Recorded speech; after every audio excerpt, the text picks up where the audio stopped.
There are always many ways to accomplish a task in SketchUp, which gives you the freedom to work in a way that's comfortable to you. We're going to create this simple chair, but show you two possible ways to approach this task. Then, show you one final more advanced method. Let's call this first method subtractive, as we'll start with a large block and carve away shapes to achieve the chair. To give you a general idea, we've sped up the process here before we go into the individual steps.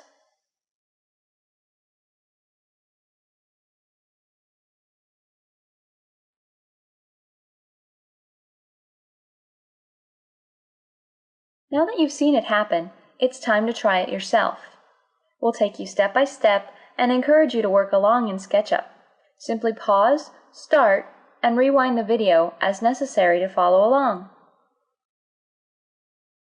Start by drawing a rectangle and giving it an exact size. Type in 18 inches, 18 inches, or some similar dimensions and hit the Enter key. Zoom in and orbit to see the rectangle, then use Push-Pull and type in 4 feet and hit Enter. For the rest of this example, we won't worry about being completely accurate, but you can if you'd like.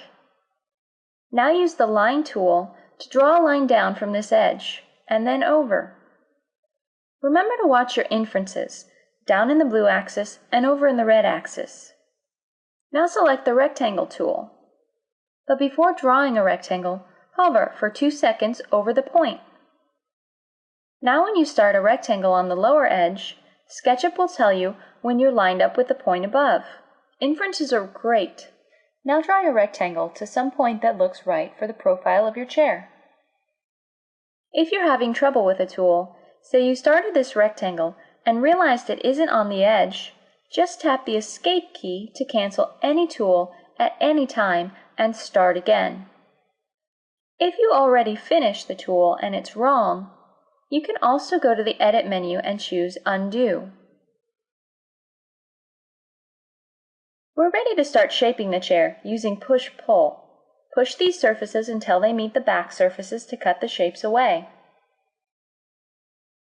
To cut out the individual legs, orbit under the chair and use the Rectangle tool to draw 2 rectangles that can then be pushed back to cut away and reveal the chair legs.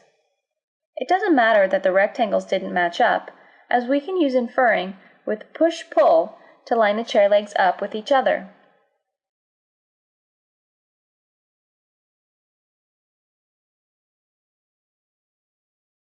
The final step is to cut away the arc at the top. Use the Arc tool, click on one edge, then the opposite edge, then you can pull the arc up. Remember not to cross over edges though. Now push-pull this surface back to cut it away and we're done. The next method we'll call additive, as we'll create the pieces of the chair in sequence. You can see from the quick video that we simply create the chair seat to start, and add the legs and back from there.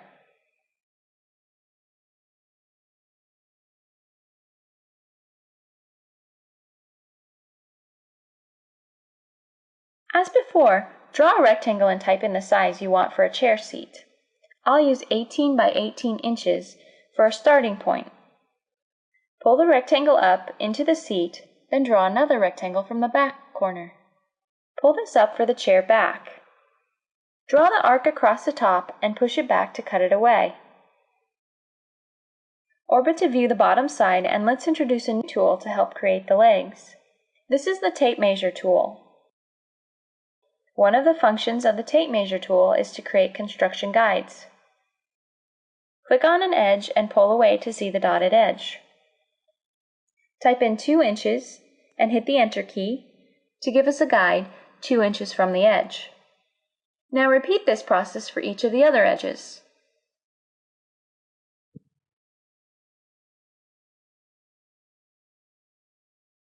When finished, use the Rectangle tool, which snaps easily to the guides, making all our legs the same size.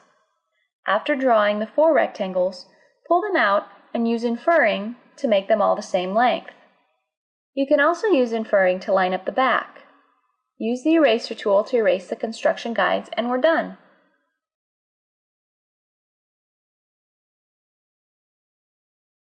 This final chair we will create is not for you to follow along with. This example should serve as a teaser to encourage you to learn more about SketchUp and introduce some other ideas for you to look forward to.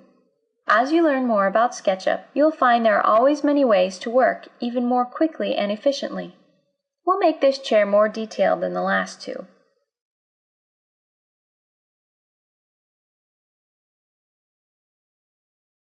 I'll start by creating the chair seat, rounding in the back end with arc and push-pull, and then I'll group this into one object.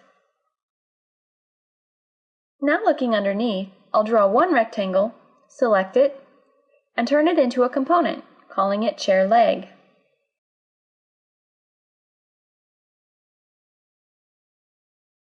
I can then easily copy this rectangle around, and when I open this component to work on it, pulling the leg down pulls all the legs down. You see, any copies of a component share attributes, so no matter how many copies there are, you only need to change one component to change them all.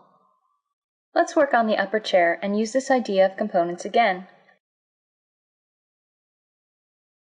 I'll create one circle, pull it up, and make it a component.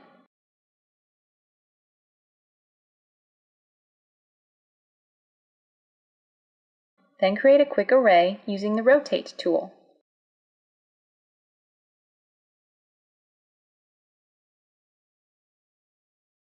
Now I can easily adjust the height as needed, or add detail as well to all of the chair posts at the same time. Another great tool to explore is the Offset tool. I can use this tool to create a curved shape for the chair back.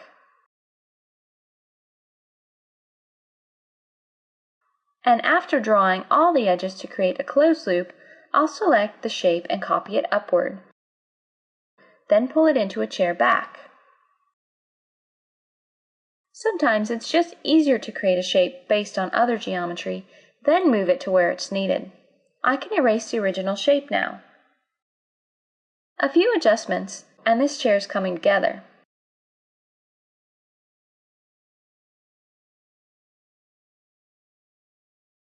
Just for fun, let's introduce one more tool. Let's bevel this chair seat with the Follow Me tool. Draw a shape and use the Follow Me tool to pull that shape around the whole chair seat.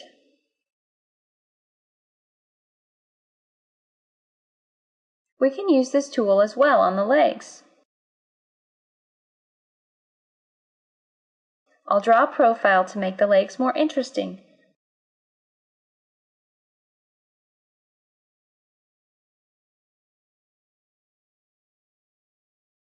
Then use the Follow Me tool to pull the shape around the leg. So there you have it. You know the basics of SketchUp and have even had a look at some of the next tools you might explore. Make sure to practice the basics you've learned, then look at more videos or other help documentation to learn more about SketchUp.